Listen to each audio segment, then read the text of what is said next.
शुरू करें।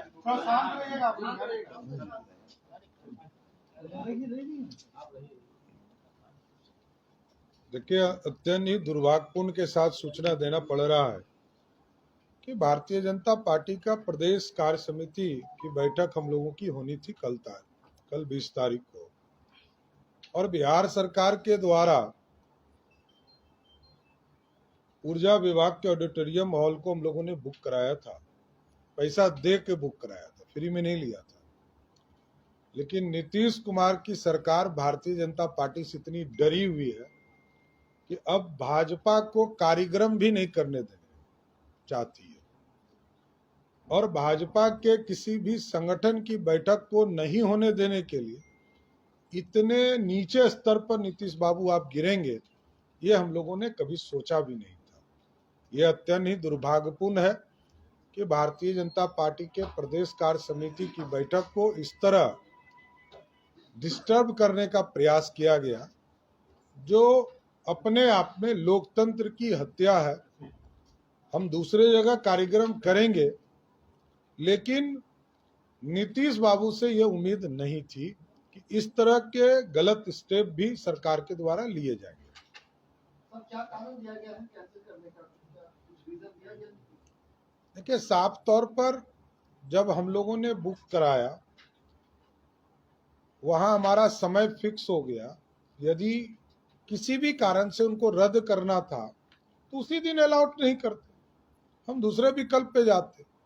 लेकिन ठीक जब 24 घंटे के अंतराल के अंदर में आ गया कार्यक्रम, क्योंकि दूसरे जगह चाहे वो बापू सभागार हो या श्री कृष्ण मेमोरियल हॉल हो, सभी जगह 24 घंटे के पहले बुकिंग बंद हो जाते हैं। तो ये जानबूझकर बिहार सरकार के द्वारा इस तरह की स्थिति उत्पन्न की गई कि भारतीय जनता पार्टी का प्रदेश कार्य समिति पटना में ठीक ढंग से नहीं हो पाए। ये प्रयास सरकार के लोगों ने किया। अब ये बैठक कहाँ पे होगी? अभी तो बताया गया होगा ना सर, किस कारण से आपको रद्द किया? अब ये तो वो स्वयं बताए, हमको तो सिर्फ ये बताया गया कि रद्द कर दिया गया। तो पूछ सकते हैं ना कारण क्या है? अब तो पूछूंगा ही, इसके लिए तो जवाब ही मांगूंगा। अब तो ऑडिटोरियम हॉल में किसी भी राजनीतिक दल का कोई कार्यक्रम नहीं होने दूंगा। ये भाजपा ने तय किया है, किसी भी पार्टी का कार्यक्रम होगा इसका विरोध करने भारतीय जनता पार्टी जाएगी। अब देखिए, स्वयं घोषित प्रधानमंत्री जी पर मैं कुछ नहीं कहना चाहता हूँ, जो अपने आप को स्वयं प्रधानमंत्री घोषित करते हो। मेमोरी लॉस सीएम, जिसको मैं बार बार ये कहते रहा हूं कि वो मेमोरी लॉस सीएम है, वो अब तो स्वयं घोषित कर चुके हैं कि मैं प्रधानमंत्री हूं देश का। अब इससे ज्यादा क्या बोलना? ऐसे मुख्यमंत्री से बात भी करना बेकार है। एकदम लोकतांत्रिक व्यवस्था में पूरी तरह कोई भी राजनीतिक दल का कार्यक्रम वहां होगा, अब वहां भारतीय जनता पार्टी के लोग वहां जाकर विरोध करेंगे। ललन सिंह के प्रधानमंत्री के प्रधान सचिव ललन सिंह के मटन चावल भोज के बाद आपने टिप्पणी किया था, इसके बाद आपके ऊपर भी एफआईआर दर्ज किया गया, क्या कहेंगे? एफआईआर दर्ज? अभी तो लीगल नोटिस उन्होंने भेजा था, 15 दिनों का समय दिया, नोटिस हमको भेजा गया, तो 15 दिन होगा तब ना। वैसे मैंने नीतीश कुमार जी को कहा था, नीतीश बाबू का यदि लीगल नोटिस आता तो जरूर जवाब देना चाहिए, क्योंकि मैं तो नीतीश बाबू से पूछता हूं। आज तक मेरा कभी प्रश्न दूसरे के खिलाफ हुआ ही नहीं। मैं तो नीतीश बाबू से मैंने कहा था कि आपकी पार्टी जो है इस तरह का हरकत कर रहा है। अब तो नीतीश बाबू को जवाब प्रश्न करना चाहिए था। अब नीतीश बाबू ने प्रश्न ही नहीं किया। मैं तो कह ही रहा हूं, खुली चुनौती दे रहा हूं नीतीश कुमार जी को कि आपके 18 साल में बिहार के लोग शराबी हुए। कल तक 1000 भी शराब की दुकान बिहार में 2005 तक नहीं था, और 2005 से लेकर 16 तक 10,000 से अधिक शराब की दुकानें हुई। तो बिहार के लोगों को शराबी किसने बनाया? और आज तो घर घर शराब बिक रहा है। होम डिलीवरी है। ये नीतीश कुमार जी को जवाब देना चाहिए ना। और ये क्या सोचते हैं कि हम लोग डरने वाले हैं? अरे हम तो आंदोलन से ही आए हैं। इसी नीतीश कुमार जी को मुख्यमंत्री बनाने के चक्कर में लालू प्रसाद जी ने कई आपराधिक मामले मेरे खिलाफ कराए। उससे कोई फर्क नहीं पड़ता है। मैं जानता हूं ये नीतीश बाबू का षड्यंत्र मैं जानता हूं।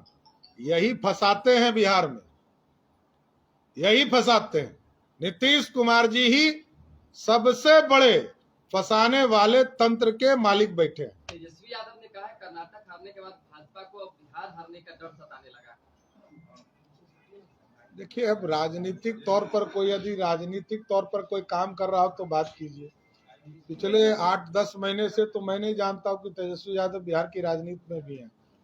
नीतीश कुमार ने एक मंच से अपने सचिव को प्रधानमंत्री का सचिव कह दिया। अरे यही तो मैंने कहा कि स्वयं घोषित किए कि मैं प्रधानमंत्री हूँ। देखिए, होता क्या है कि रात में सपना देखते हैं नीतीश बाबू, उस सपना दिन भर याद रहता है। अब तो हमको लगता है कि इलाज विलाज की जरूरत है। कभी बिहार शरीफ बनाने लगते हैं, कभी कुछ और बात ऐसी बात बोल जाते हैं जिसको हम ही लोग शर्मसार हो जाते हैं। विधानसभा की कई घटना आप लोगों को याद होगी।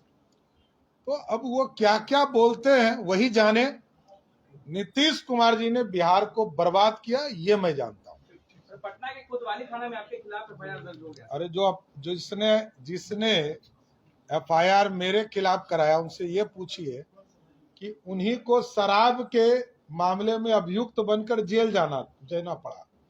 वो शराब पीने में जेल जा चुके हैं, वो हम पे केस कर रहे हैं। मैंने तो चैलेंज किया है नीतीश कुमार जी को। दम है भारतीय जनता पार्टी का एक एक कार्यकर्ता, एक एक नेता, जब मांगोगे खून देंगे। खून लो, जांच कराओ। यदि शराबी तुम नहीं हो, यदि नीतीश कुमार जी की सरकार या नीतीश कुमार के लोग शराबी हैं, तो आप डीएनए का जांच कराओ और बताओ। 5 दिन हो गए मुंगेर के घटना का, या बिहार के कोई भी जनता दल यूनाइटेड के लोग अपना खून जांच कराइए और बिहार को बताइए कि हम शराबी नहीं हैं। रुक जाइए।